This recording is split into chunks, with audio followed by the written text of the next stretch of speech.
Hello everyone. हम लोग जो है इस वीडियो में देखने वाले हैं ट्रांसपोर्टेशन इंजीनियरिंग का पीवाईक्यू सॉल्यूशन देखेंगे। ये पीवाईक्यू सॉल्यूशन हमारा जो है 2023 का होगा। ठीक है।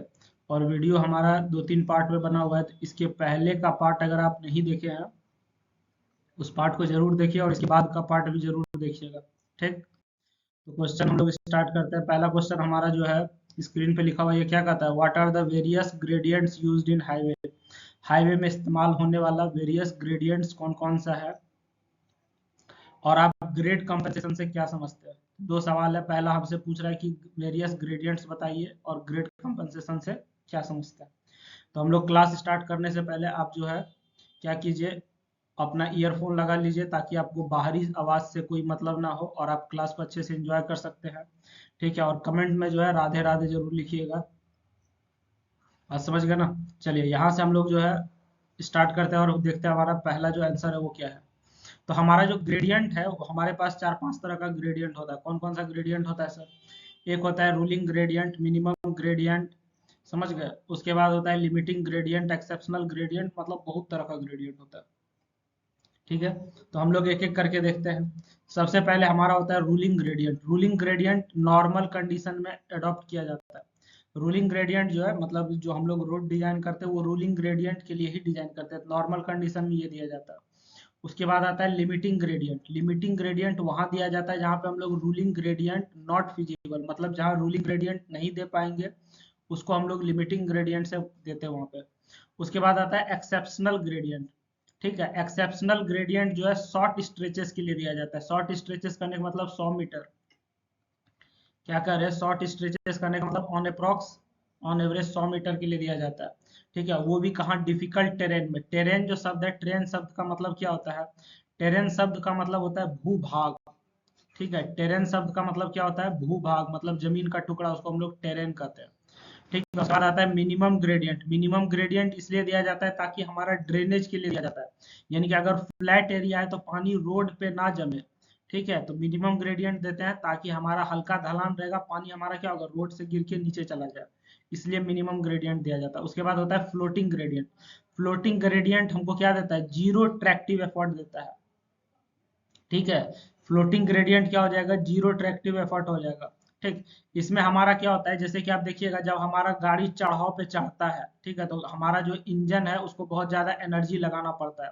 ठीक है। हमारा जो इंजन है उसको बहुत ज्यादा एनर्जी लगाना पड़ता है, वहां पे ट्रैक्टिव फोर्स काम कर रहा होता है। बात समझ में आ रही है? और जब गाड़ी हमारा ढलान पे आ जाएगा, ठीक है, तो गाड़ी हमारा क्या होगा? बहुत ज्यादा ट्रैक्टिव फोर्स नहीं भी रहेगा, चलेगा, गाड़ी हमारा आसानी से नीचे मूव कर जाएगा। ठीक। तो हमारा जो फ्लोटिंग ग्रेडियंट है ये हमको क्या देता है सर? जीरो ट्रैक्टिव एफर्ट देता है, यानी कि ये ढलान वाला केस हो गया। चलिए यहाँ से आगे बढ़ते हैं हम लोग।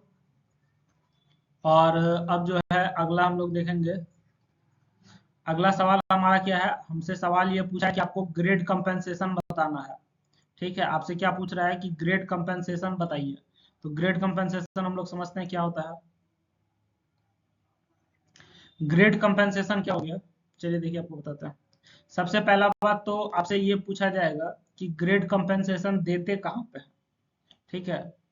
सबसे पहला सवाल ये पूछा जाएगा कि सर ग्रेड कंपेंसेशन देते कहाँ? तो ग्रेड कंपेंसेशन पड़ता है हॉरिजॉन्टल कर्व पे।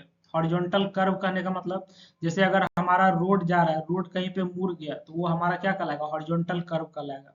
तो अब सवाल है कि सर अगर हॉरिजॉन्टल कर्व होता है तो क्या वर्टिकल कर्व भी होता है? बिल्कुल होता है। ठीक है। वर्टिकल कर्व कब होगा? जब हम लोग इस तरीके से पहाड़ी इलाका पे चढ़ेंगे, चढ़ाव पे फिर उतरेंगे, तो यहाँ पे क्या बन रहा है? कर्व बन रहा है, ये वर्टिकल कर्व हो जाएगा। या फिर इस तरीके से हमारा जो वैली है तो यहाँ पे हमारा क्या होगा? वर्टिकल कर्व होगा। बात समझ में आ रही है? तो हम लोग जब रोड पे टर्न लेते हैं तो वो हॉरिजॉन्टल कर्व हो गया, और चढ़ाव पे चढ़ के फिर उतरते हैं तो वो क्या हो गया? वर्टिकल कर्व हो गया। तो हॉरिजॉन्टल कर्व पे हमारा जो है क्या दिया जाता है? ग्रेड कंपेंसेशन दिया जाता है। required on horizontal curves to offset additional tractive resistance। Additional tractive resistance को काउंटर करने के लिए ग्रेड कंपेंसेशन दिया जाता है। बात समझ गए?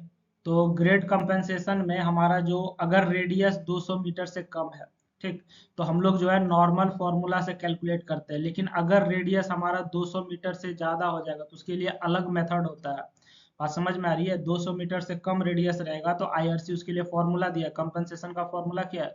30 plus R by R percent. क्या फॉर्मूला है? 30 plus R by R percent. बात समझ में आ गई? ठीक है। और अगर मैक्सिमम वैल्यू पूछेगा, तो ये हो जाएगा कितना? 75 बाय आर परसेंट। ठीक है, तो आप ये याद रखिएगा, हमारा जो फॉर्मूला है 200 मीटर से कम के लिए है, 200 मीटर से ज्यादा रहेगा तो अलग मेथड से कैलकुलेट करते हैं। बात समझ में आ गई? चलिए यहां से हम लोग जो है आगे बढ़ते हैं। अगला सवाल जो है हमारा वो क्या कहता है? अगला सवाल कहता है explain factors affecting side distance. Side distance को अफेक्ट करने वाला फैक्टर बताइए रोड पे, और पीव थ्योरी को समझाइए। पीव थ्योरी आपका इंपॉर्टेंट है, ठीक है, ये आपका रिपीट कर सकता है। साइड डिस्टेंस क्या होता है पहले ये समझते हैं। साइट मतलब क्या होता है? हमारा जो शब्द है साइट, साइट मतलब क्या होता है? देखना। ठीक है, अब देख लीजिएगा, थोड़ा हिंदी का हैंडराइटिंग मेरा ठीक नहीं भाई। हैंडराइटिंग तो इंग्लिश का भी ठीक नहीं है, लेकिन हिंदी वाला थोड़ा ज्यादा खराब है। समझ गए? साइट मतलब क्या होता है? देखना। ठीक है, डिस्टेंस मतलब दूरी। मतलब मान के चलो कि अगर ये हमारा रोड है, ठीक है, यहाँ पे कोई गाड़ी है, समझ गया, और यहाँ पे कुछ रखा हुआ है, कोई ऑब्जेक्ट है चाहे गाड़ी है, तो हमारा रोड पर जो है गाड़ी जो देख सकता है, जिस दूरी को गाड़ी देख सकता है उसको हम लोग साइड डिस्टेंस कहते हैं। रोड पे जो गाड़ी है वो हमारा जो भी दूरी को देख सकता है उसको क्या कहेंगे? साइड डिस्टेंस कहेंगे। मतलब ड्राइवर जो चीज देख सकता है, जितना दूर तक ड्राइवर देख सकता है वो क्या कहलाएगा? साइड डिस्टेंस कहलाएगा। ठीक है, अगर रोड सीधा है, तब तो फिर ड्राइवर को आसानी से दिख जाता है। क्या बोल रहे हैं? गौर से सुनिएगा। अगर रोड हमारा सीधा है तो ड्राइवर को क्या होता है? आसानी से दिख जाता है। लेकिन अगर रोड टर्निंग वाला है, ठीक है, रोड अगर टर्निंग वाला है तो ड्राइवर को जो है आसानी से नहीं दिखता है। मान के चलिए कि यहाँ पे हमारा जो है गाड़ी, सपोज दैट, ठीक है, यहाँ पे हमारा जो है गाड़ी है आपका, ठीक है, और यहाँ पे बीच में अगर पेड़ आ गया, ठीक, तो फिर इसको क्या होगा? पेड़ के आगे का चीज नहीं दिखेगा। बात समझ में आ रही है ना? ठीक है, तो साइड डिस्टेंस का प्रॉब्लम क्या होता है? साइड डिस्टेंस करने का मतलब ड्राइवर जितना दूर देख सकता है। ठीक है, तो साइड डिस्टेंस का प्रॉब्लम कहाँ पे होता है? साइड डिस्टेंस का प्रॉब्लम होता है सर टर्निंग पे। टर्निंग पे यानी कि जहाँ पे हमारा कर्व है, अगर हमारा रोड सीधा है तो वहाँ पे साइड डिस्टेंस का प्रॉब्लम नहीं होता है। ठीक है, तो आपसे क्या कर रहा है? साइड डिस्टेंस को किस किस बात से असर पड़ता है आप वो बताइए पहले। ठीक है, और पीव थ्योरी समझाना है, तो साइड डिस्टेंस को किस किस बात पे असर पड़ेगा आप खुद सोच के देखिए। साइड डिस्टेंस तो मतलब समझा दिए, जो ड्राइवर देख सकता है। ठीक है, तो आइए यहाँ से देखते हैं factors affecting side distance. Side distance को अफेक्ट करने वाला कौन कौन सा फैक्टर है? सबसे पहला तो हमारा स्पीड ऑफ व्हीकल हो गया। गाड़ी किस स्पीड से है? गाड़ी अगर स्लो है तो उसको अच्छा से दिख जाएगा, गाड़ी बहुत तेज से है तो वो चीज को नहीं देख पाएगा क्योंकि स्पीड ज्यादा है। ठीक है, दूसरा हमारा हो जाएगा परसेप्शन एंड रिएक्शन टाइम। ठीक है, परसेप्शन रिएक्शन टाइम कहने का मतलब जैसे मान के चलो ये गाड़ी है, इसके अंदर ड्राइवर बैठा हुआ है, ठीक है, वहां पे उसको इस तरह से कुछ उठा हुआ दिख रहा है। अब उसको उठा हुआ दिख रहा है मतलब वो क्या मन में सोच रहा है। ठीक है, परसेप्शन मतलब वो उसके बारे में क्या सोच रहा है। रिएक्शन टाइम करने का मतलब अगर उसको ड्राइवर को लग रहा है कि यहाँ पे ब्रेक लगाना है तो वो कितना देर में ब्रेक लगाएगा। समझ गए ना? तो इस पे भी निर्भर करता है। ग्रेडियंट ऑफ रोड, रोड के ग्रेडियंट पे निर्भर करेगा। ठीक है, वेदर कंडीशन पे असर करता है। वेदर कंडीशन मतलब बरसात है, गर्मी है, ठंडा है, वो सब पे भी निर्भर करता है। बरसात तो बहुत ज्यादा मायने रखता है भाई। समझ गए ना? उसके बाद curvature and road visibility. Curvature कैसा है और रोड दिख रहा है कि नहीं दिख रहा है उस पर भी निर्भर करेगा। ठीक, object height and drivers I level. Object का हाइट पे निर्भर करता है और ड्राइवर के आई लेवल पे भी निर्भर करता है। बात समझ गए? चलिए यहां से आगे बढ़ते हैं हम लोग।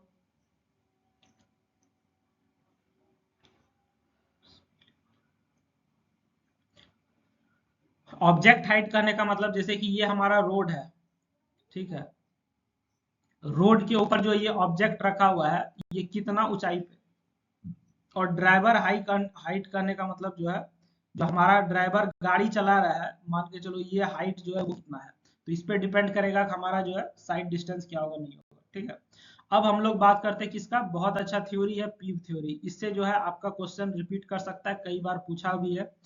पीव में पी का मतलब क्या है?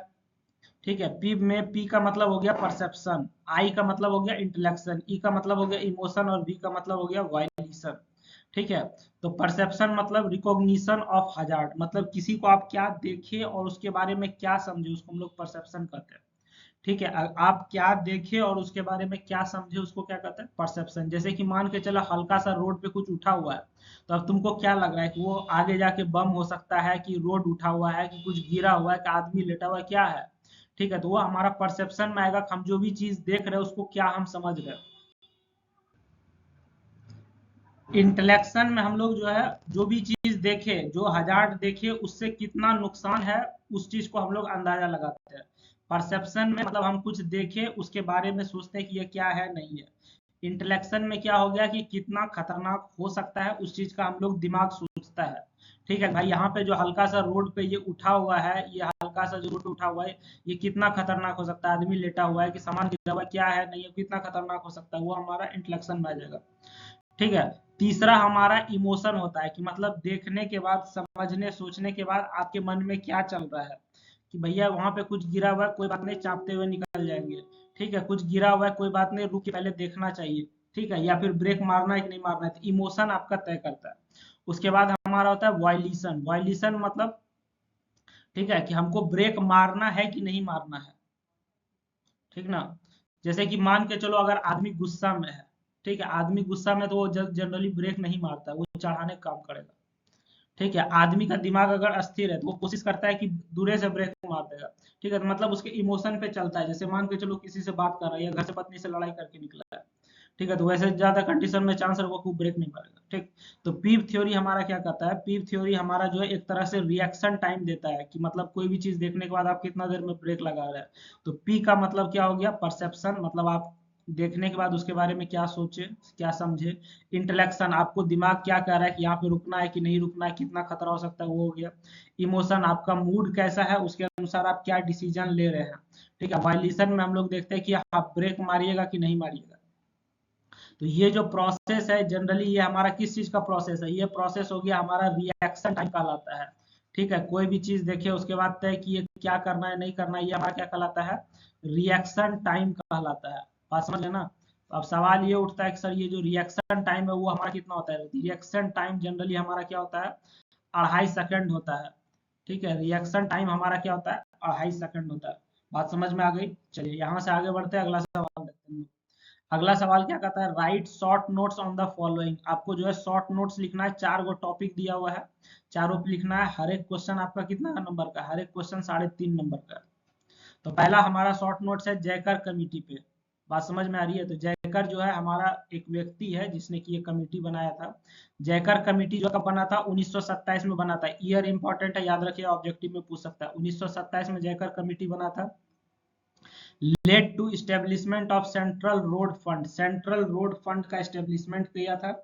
ठीक है, 1927 में कमेटी बना था, सेंट्रल रोड फंड का स्थापना किया था। इंडियन रोड कांग्रेस का स्थापना किया गया था। मतलब 1927 में जयकर कमेटी बनने के बाद ये सब चीज बना हुआ है। सबसे पहले 27 में ये कमेटी बना। ठीक है, उसके बाद सेंट्रल रोड फंड का बात आया, फिर इंडियन रोड कांग्रेस का बात आया। ठीक है, क्या बोल रहे हैं गौर से सुनिएगा। सेंट्रल रोड फंड आया, फिर इंडियन रोड कांग्रेस आया। ठीक है, उसके बाद हमारा जो है इम्फेसाइज किया गया importance of road planning. Jayakar committee का ही कहना था कि हमारे देश में जो रोड बनेगा उसका प्रॉपर प्लानिंग होना चाहिए। ठीक है, हमारे देश में जो रोड बनेगा उसका क्या होना चाहिए, प्रॉपर प्लानिंग होना चाहिए। ठीक, recommended creation of national highway system. उसके बाद उसने रिकमेंड किया था कि देश के अंदर जो है नेशनल हाईवे सिस्टम बनाना चाहिए। ठीक, तो ये जयकर कमेटी का रिपोर्ट है, 1927 में कमेटी बना था। उसके बाद वो बहुत सारा काम किया है, तो वो सारा चीज यहाँ पे हम बता दिए हैं। इसी पॉइंट को हम सिर्फ आपको इंपॉर्टेंट पॉइंट बताया है। इसी पॉइंट को, जैसे कि ये हम 4 पॉइंट बताए हैं, तो इस 4 पॉइंट को 8 पॉइंट बनाने का कला आपको मालूम है, क्योंकि आप बीटेक कर रहे हैं। ठीक है, तो ये 4 पॉइंट को 8 पॉइंट बना दीजिएगा, या फिर इसी चीज को आप और बड़ा चढ़ा के लिख दीजिएगा। समझ गए। चलिए यहाँ से आगे बढ़ते हैं। अगला सवाल है हमारा वेबस्टर मेथड। वेबस्टर मेथड हमारा क्या है। ठीक है, अच्छा एक और बात, आपका जो है नेक्स्ट एग्जाम किस सब्जेक्ट का कमेंट में जरूर बताइएगा। ठीक है, ताकि हम उसके अनुसार वीडियो बना सकें। ठीक है,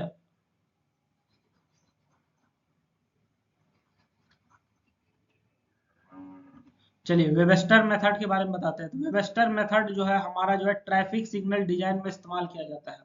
ठीक है, और ट्रैफिक सिग्नल डिजाइन में भी क्या, मिनिमाइज डिले, मतलब जैसे कि एक रोड पार किया, ठीक है, दूसरा रोड का गाड़ी आएगा कि नहीं आएगा, तो उसमें जो सिग्नल में हमारा डिले होता है, ठीक है, ज्यादा डिले नहीं हो सिग्नल डिसीजन देने में, लाल हरा होने में, उस चीज को मिनिमाइज करने के लिए हम लोग जो है वेबस्टर मेथड का प्रयोग करते हैं। कहाँ पे? ट्रैफिक सिग्नल डिजाइन में।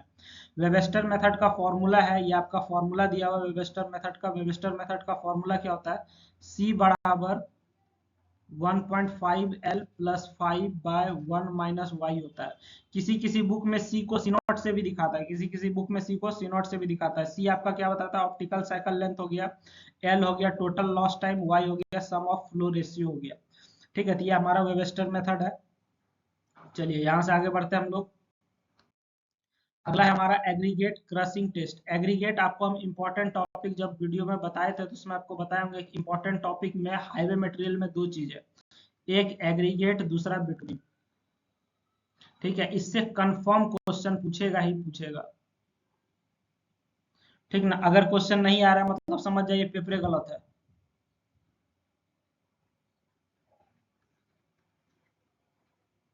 ठीक है, तो एग्रीगेट का क्रशिंग टेस्ट देखते हैं। एग्रीगेट में जो क्रशिंग टेस्ट किया जाता है वो किस लिए किया जाता है? स्ट्रेंथ को पता करने के लिए। हमारा जो एग्रीगेट मतलब क्या हो गया? गिट्टी, गिट्टी में कितना स्ट्रेंथ है वो पता करने के लिए क्या किया जाता है? एग्रीगेट क्रशिंग टेस्ट किया जाता है। ठीक है, अब ये स्ट्रेंथ कहाँ पे? जैसे कि ये हमारा गिट्टी है, गिट्टी के ऊपर हम लोग कोई भारी भरकम चीज डालेंगे जिससे कि क्या होगा? कंप्रेस होगा। ठीक है, तो जब गिट्टी पे कंप्रेसिव लोड लग रहा है तो उसको लोड को सहने का जो क्षमता है उसको हम लोग किससे पता करते हैं? एग्रीगेट क्रशिंग टेस्ट से। ठीक है, गिट्टी पे जब कंप्रेसिव लोड लगेगा मतलब उसको दाबने के लिए जो लोड लग रहा होगा उसको सहने की जो क्षमता है वो किससे पता चलेगा? कंप्रेस क्रशिंग टेस्ट से। इसमें क्या करते हैं? Place aggregate in mould. ठीक है, मोल्ड इस तरीके से होगा, आप लैब किए होंगे, कॉलेज में देखे होंगे। मोल्ड में हम लोग गिट्टी डालते हैं, उसके ऊपर लोड अप्लाई करते हैं। कैसे? ग्रेजुअली। उसके ऊपर जो लोड अप्लाई करेंगे वो लोड हमारा क्या होगा? ग्रेजुअली लोड अप्लाई करेंगे। ठीक है, ग्रेजुअली कहने का मतलब समझ रहे? धीरे धीरे। ठीक है, रैपिडली मतलब होता है तेजी से, ग्रेजुअली मतलब क्या हो गया? धीरे धीरे, स्लो मोशन। तो धीरे धीरे हम लोग उस पर लोड लगाएंगे। सीव द क्रस्ड सैंपल, उसके बाद जो क्रस्ड सैंपल है गिट्टी को लोड लगाइएगा तो गिट्टी क्या होगा? क्रश हो जाएगा। तो जब क्रश होने के बाद जो गिट्टी बचेगा उसको सीव करेंगे, सीव मतलब चाल लेंगे। ठीक है, चालने के बाद क्या होगा? Calculate ACB. एसीबी मतलब एग्रीगेट क्रशिंग वैल्यू कैलकुलेट करते हैं। उसके बाद हम लोग क्या करते हैं? एग्रीगेट क्रशिंग वैल्यू कैलकुलेट करते हैं। यानी कि एग्रीगेट क्रशिंग वैल्यू का फॉर्मूला क्या हो जाएगा? Weight of fine by original weight into 100। ठीक है, weight of fine by original weight into 100। कहीं कहीं ये इस तरीके से लिखा हुआ मिलेगा, W2/W1 इनटू 100, इस तरीके से भी लिखा मिलेगा। ठीक है, आप समझ जाइएगा क्या कर रहा है नहीं कर रहा है। ठीक है, उतना आप समझदार हैं मान के चल रहे हैं। अगला हमारा क्या है? Testing of bitumen. देखिए आपको हम क्या बोले? एग्रीगेट बिटुमिन से पक्का क्वेश्चन पूछेगा, तो पहला क्वेश्चन एग्रीगेट से, दूसरा बिटुमिन से। ठीक है, टेस्टिंग ऑफ बिटुमिन, बिटुमिन का क्या टेस्ट है उस पर आप बताइए। तो बिटुमिन का कई सारा टेस्ट है, आपको एक एक करके बताते हैं। सबसे पहला हमारा हो गया penetration test. Penetration test hardness of bitumen बताता है। ठीक, दूसरा हमारा है डक्टिलिटी टेस्ट। डक्टिलिटी टेस्ट से इलास्टिसिटी या फिर स्ट्रेचिंग प्रॉपर्टी पता करते हैं, किसका? बिटुमिन का।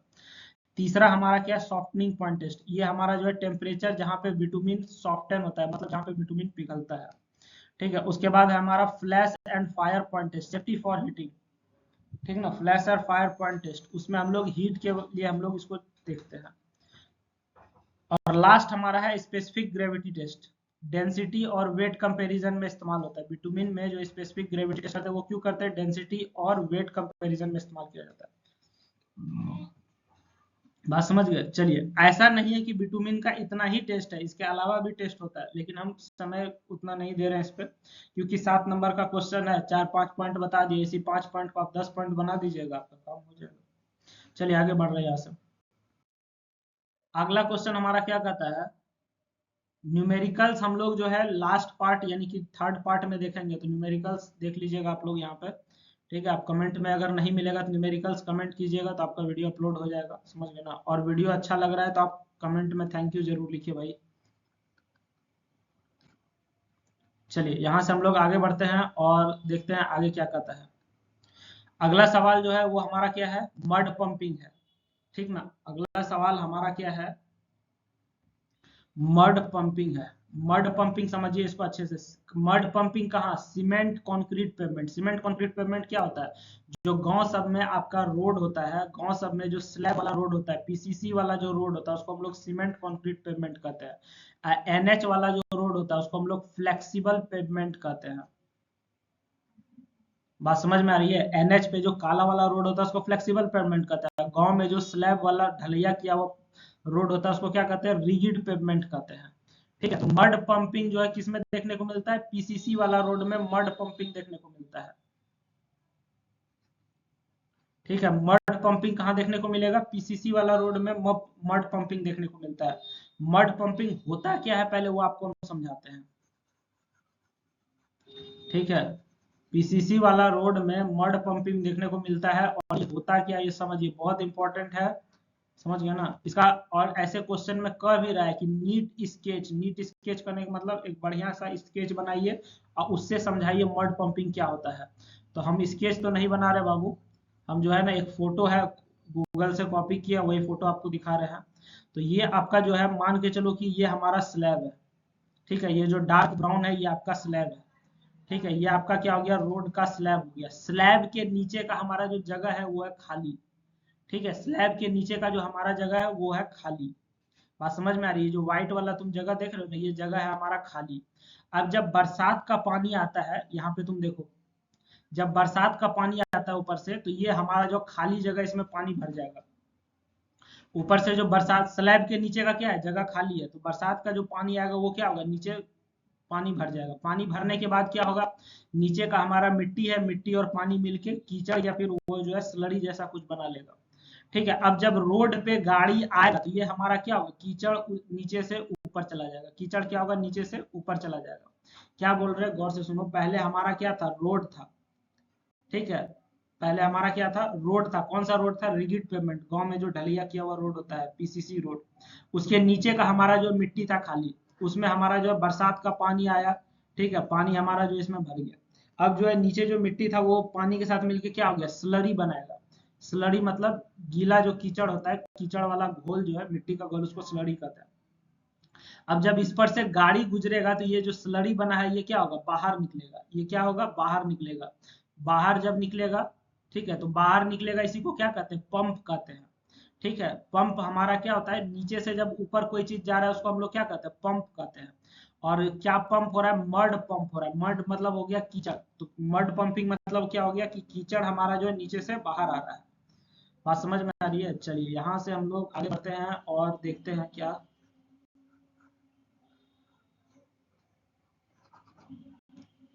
इसका आंसर समझते हैं।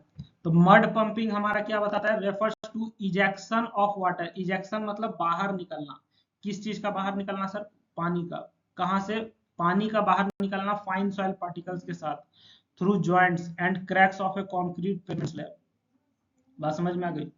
It results from the vibration and movement of concrete slabs due two wheel loads. अब ये बाहर कैसे निकलता है, वाइब्रेशन या फिर मूवमेंट ऑफ कंक्रीट स्लैब। ठीक है, आपको अभी तुरंत बताया कि ये हमारा जो स्लैब है, स्लैब के नीचे हमारा था खाली।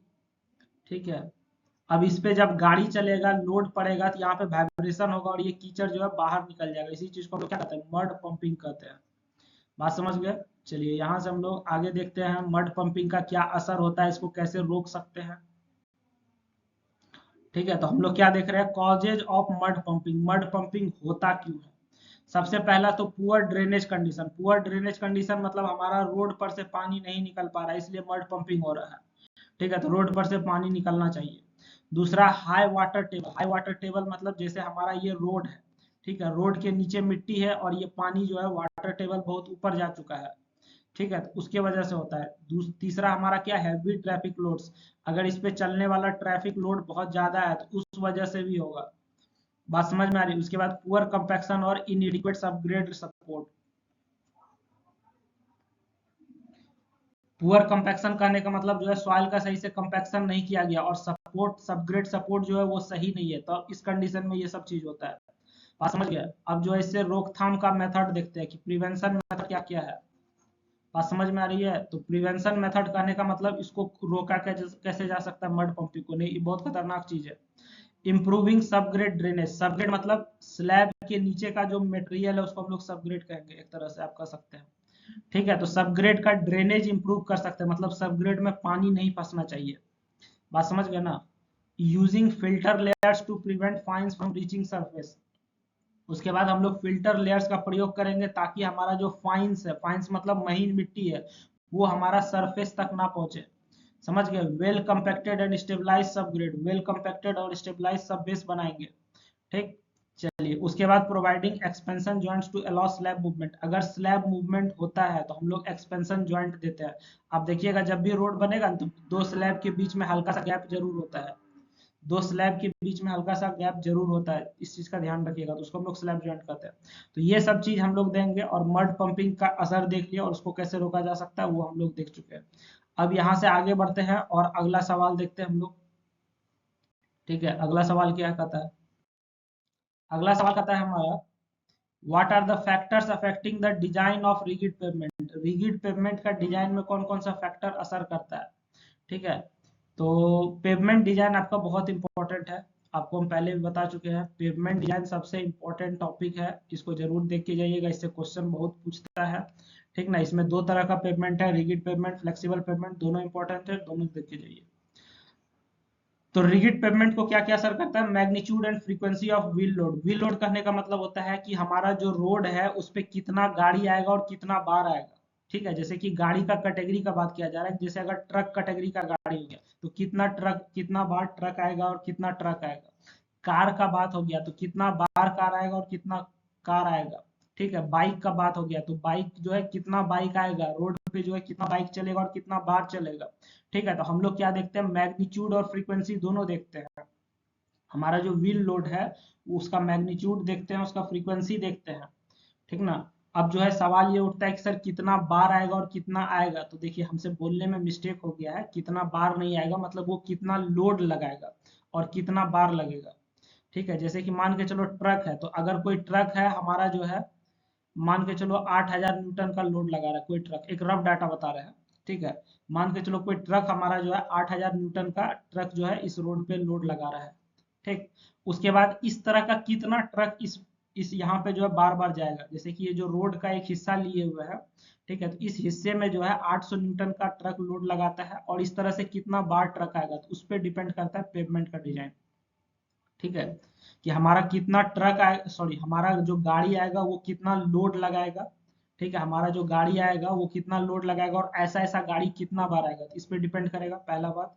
दूसरा बात ये हमारा जो डिजाइन है वो किस पे डिपेंड करता है, एक मिनट रुकिए इसको हटाने दीजिए।